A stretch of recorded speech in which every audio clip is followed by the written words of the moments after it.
हमारे बहुत से दर्शक हमसे पूछते हैं कि भाई हम दुकान में सामान क्या रखें। देखिए भाई, दुकान आपकी, पैसा आपका, मर्जी आपकी, जो रखना है रखो।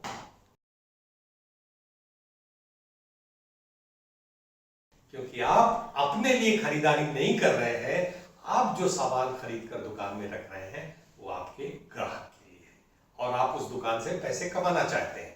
तो हम आज समझेंगे कि हम अपने दुकान में क्या सामान रखें। देखिए, किराना की दुकान का उद्देश्य क्या है कि हमारे आसपास, दुकान के आसपास जो कस्टमर हैं, जो ग्राहक हैं, जो परिवार है, उनके महीने भर की जो शॉपिंग की जरूरत है उनको हम पूरी कर सकें। तो इसलिए सबसे पहले तो आपको समझना होगा आपके कस्टमर कौन है और उनकी क्या क्या जरूरत है। आमतौर पे एक किराना में जब कोई फैमिली शॉपिंग करने आती है तो वो अपने महीने भर के उपयोग के लिए जो सामान खरीदती है वो 28 किस्म की होती है, या उसको कहिए 28 कैटेगरी में बांटी जाती है।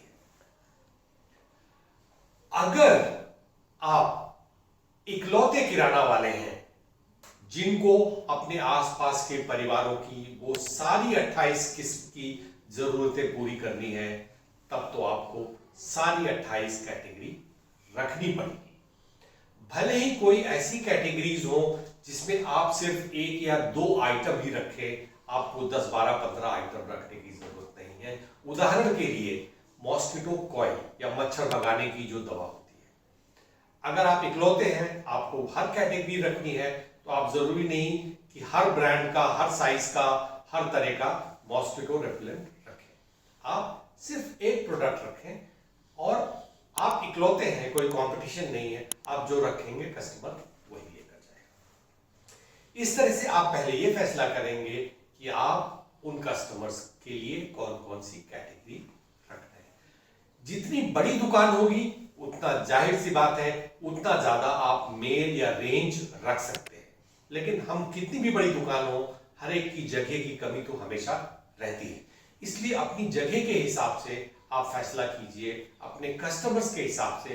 पहला फैसला आपको करना है आप कौन कौन सी कैटेगरी में कस्टमर्स की जरूरत पूरी करेंगे। कैटेगरी के बाद आप अपनी दुकान का साइज देखते हुए यह फैसला कीजिए कि हर कैटेगरी की जरूरत पूरी करने के लिए हम कितने ब्रांड, उसमें कितनी किस्में और उसमें कितने साइज के प्रोडक्ट रखेंगे। इस तरह से आप अपना रेंज बनाते हैं। और जब आपने रेंज बना लिया तो ये नहीं है कि वो फाइनल हो गया, आप उसको अच्छी तरह से अपने स्टोर में कैटेगरी के हिसाब से सजाइए और उनकी सेल पर नजर रखिए। अगर आपने स्टॉक ज्यादा रखा है और सेल कम हो रही है किसी कैटेगरी में, तो आपको क्या करना होगा, उसका स्टॉक कम करना होगा, थोड़े पैसे वहां से खाली करने होंगे, थोड़ी जगह दुकान की वहां से खाली करनी पड़ेगी और उसके बदले ऐसी कैटेगरी में इन्वेस्ट करना पड़ेगा जिसमें बिक्री ज्यादा है। और आमतौर पे आस पड़ोस की दुकान से लोग ग्रोसरी के आइटम्स ज्यादा खरीदते हैं। तो आपको किराना होने के नाते ये तो पहले फोकस करना है कि आटा, दाल, चावल, तेल, मसाला, ऐसी चीजें आपके पास से सारी मिल जाए आपके कस्टमर्स को।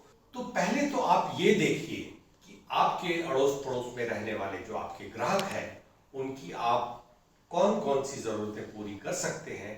इस हिसाब से आप उन कैटेगरीज का चुनाव करिए। अगर आप इकलौते किराना वाले हैं तो आपको हर 28 कैटेगरी का सामान रखना पड़ेगा उन ग्राहकों की जरूरत पूरी करने के लिए।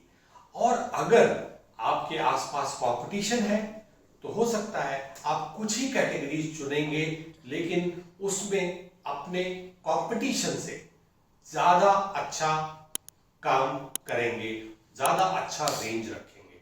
तो इस तरह से आप चुनाव करेंगे आप क्या कैटेगरी रखना चाहते हैं। फिर अपने दुकान के हिसाब से, अपने कस्टमर्स के हिसाब से उन कैटेगरी में कितने ब्रांड्स रखेंगे, हर ब्रांड में बहुत सारी किस्में होती है, बहुत सारे टाइप्स होते हैं। आप कितने टाइप के सामान रखेंगे और किस साइज के रखेंगे, इसके हिसाब से आप लिस्ट बनाएंगे कि मैं अपनी हर कैटेगरी में क्या क्या स्टॉक रखने वाला हूं, जो कि ग्राहक और दुकान का साइज और उसकी कैपेसिटी देखते हुए बनाया गया है। फिर वो माल खरीद कर आप अपनी दुकान को सजाएंगे।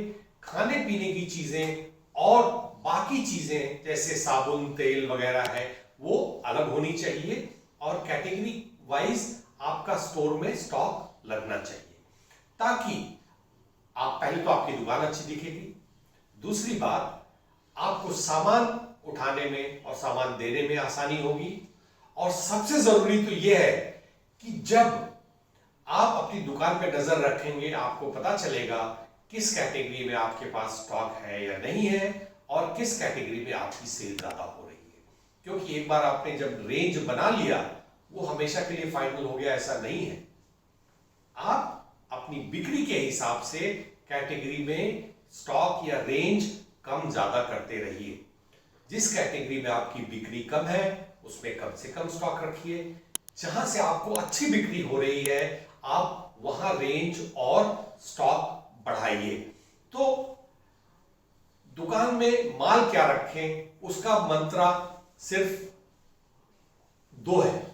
एक तो है आपके कस्टमर कौन है उनको समझना, दूसरी उन कस्टमर्स की जरूरत 28 कैटेगरी में क्या है उसको समझना। और जितना बेहतर आप उसको समझते जाएंगे और उतना ही बेहतर आपका रेंज होता जाएगा, जो कि आपके कस्टमर्स की जरूरत के हिसाब से होगा।